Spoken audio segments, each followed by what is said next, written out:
Hello BookTube, it's Leah Cooper here, and today I am bringing you my bottom 5 reads of 2018.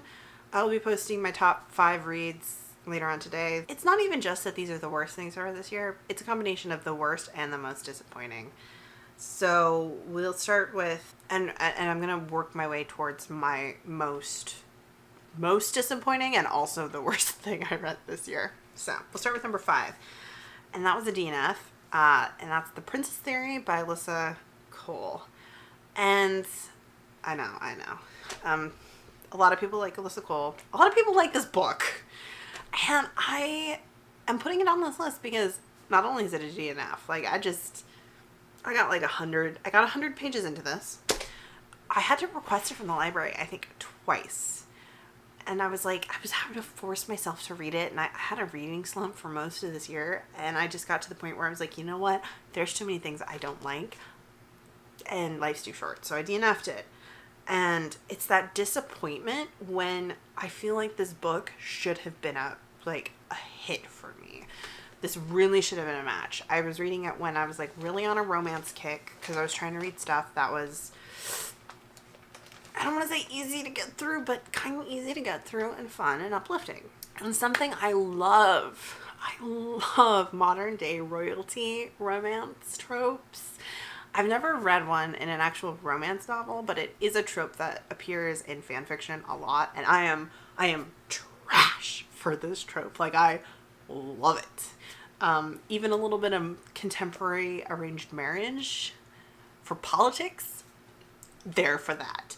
So, like, I should have been, and like, that's what this book is about. It's about a kingdom that does not exist. And the prince who, as a child, was betrothed to this young girl whose parents took her out of the country and then they died and she was an orphan. She has no idea who she is or where she came from. And now she's like putting herself through, not medical school, but she is in the sciences. She in a biological science? It's like a hard research science type thing. I don't remember the particulars anymore. And so like, and the prince goes to find her.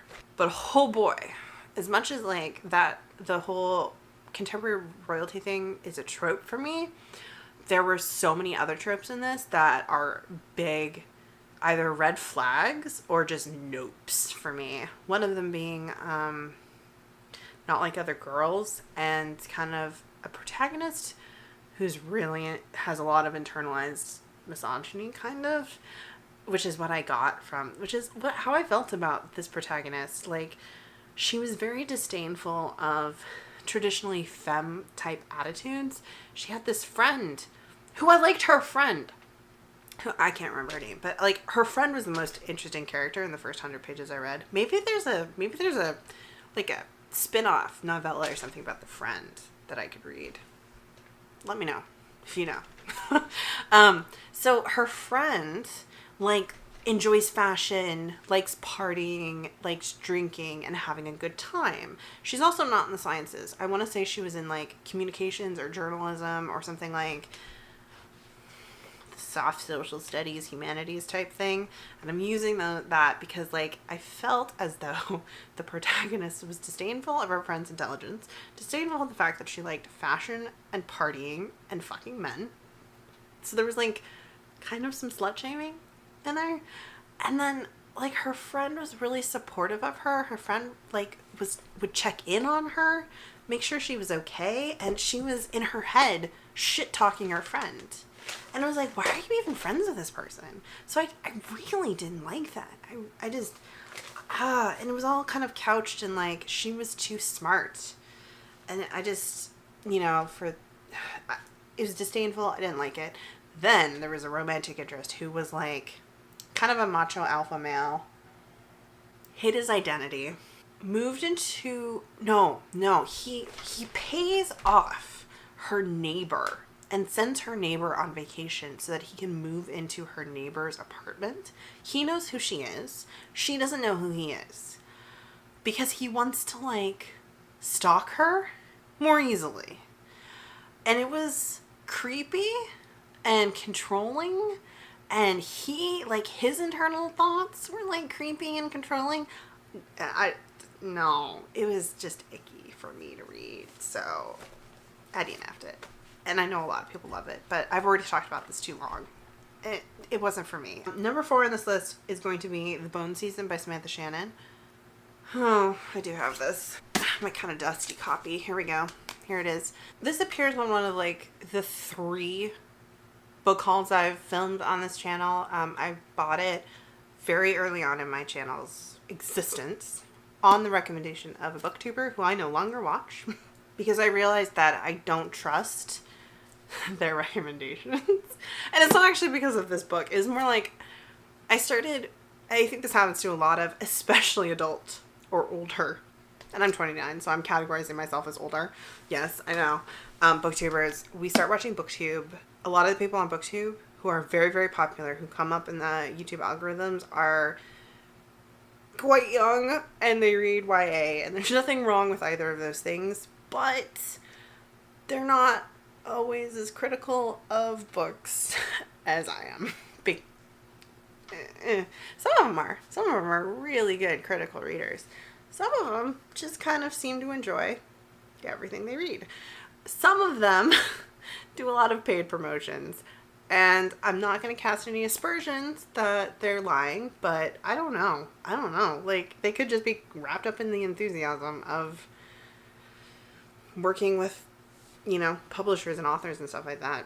But the point is, when you get on BookTube, you get wrapped up in the hype. You start reading the things that everyone else is reading, that everyone else is like loving and talking about and exclaiming. And some of it you love and exclaim and talk about too. And some of it you're like, oh honey, why are you reading this? Why do you think this is good?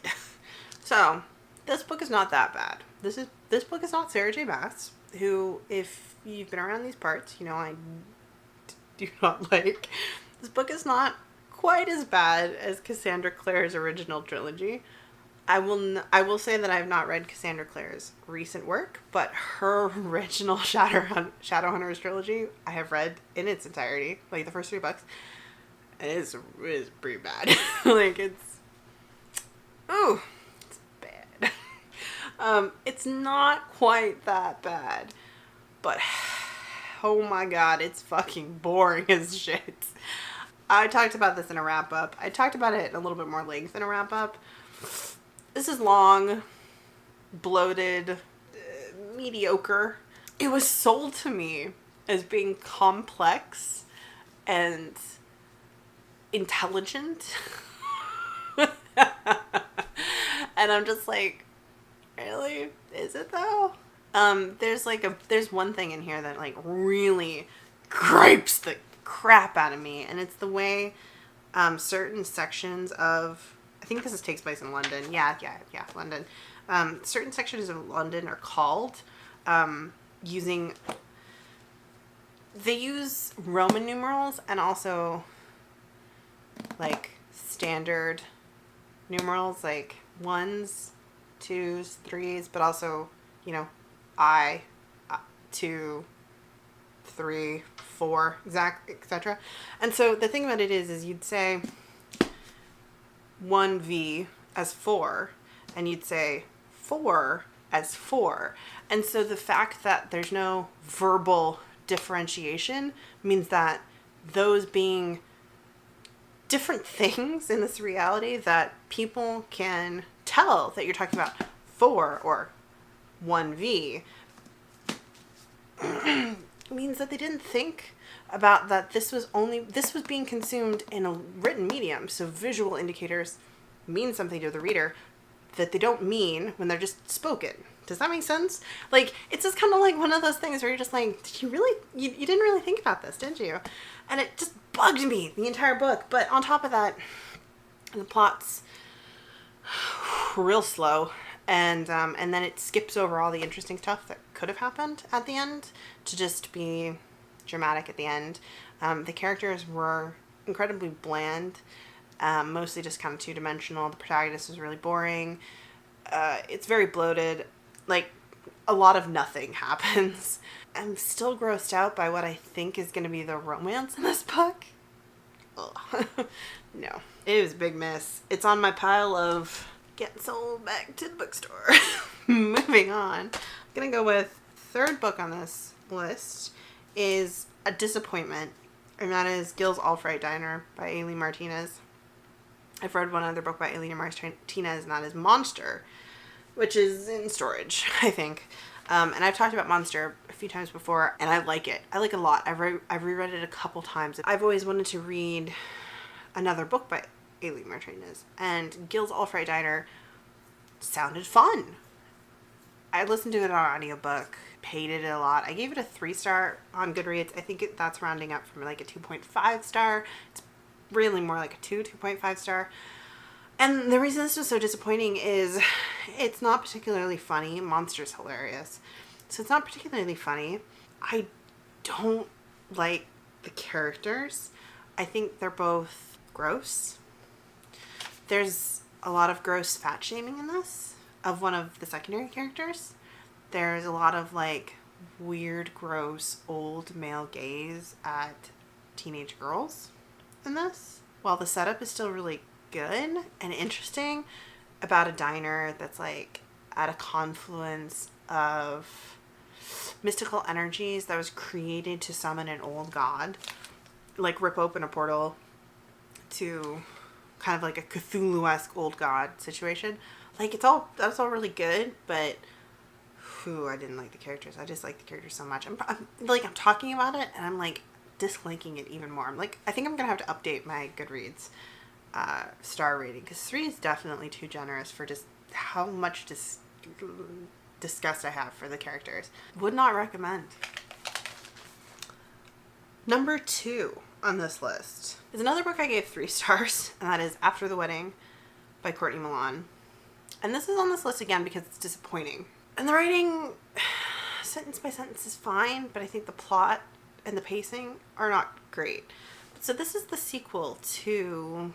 It's book 2 in the Worth saga, and it came out this year, and I quite enjoyed the first book.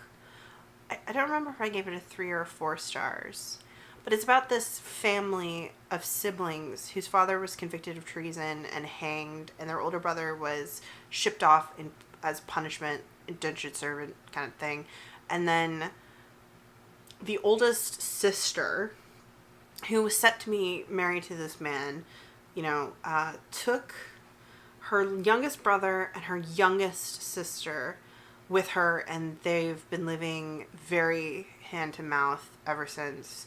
And then their other sister refused to go with them, and decided to take their uncle's offer to live with him. And they've lost contact with her. And so the second book is about that sister and her story. And it had all the trappings of things that I should have liked, but the execution was just so mediocre that I was just... It starts with her being forced to marry a dude, and like the outcome of that, and it's like it's kind of a trope I'm trash for. I liked the first one in the series, but the second one just had a whole lot of nothing happen. It was very much stuck in the character's head. The character kind of just kept having the same repetitive thought over and over and over again instead of anything happening. There was a lot of just like internal monologue, but it wasn't interesting internal monologue. It was just like 200 pages of nothing. I didn't really like the sister character. I didn't really buy the romance. I'm trying to think. I want to say I read one other thing. I read one other novella after that. That was by Courtney Milan, and I wasn't super into that novella either. So I went on like a huge Courtney Milan kick this year. I read all of the Brothers Sinister books, and then I picked up the Worst Saga, and I decided I kind of need to take a break, both from Courtney Milan, but also just in general from historical romance, because I started reading a Sarah MacLean after this book, and I really hated that one. But that one I wasn't really expecting anything from, because I'm not a Sarah MacLean fan.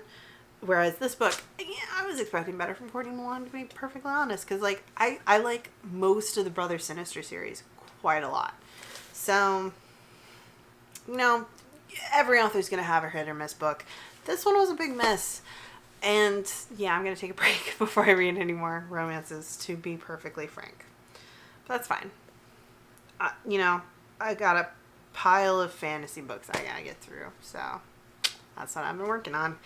And my last book, the number one most disappointing read this year, which is also on the sale pile, so I'll get it. Dracula by Bram Stoker.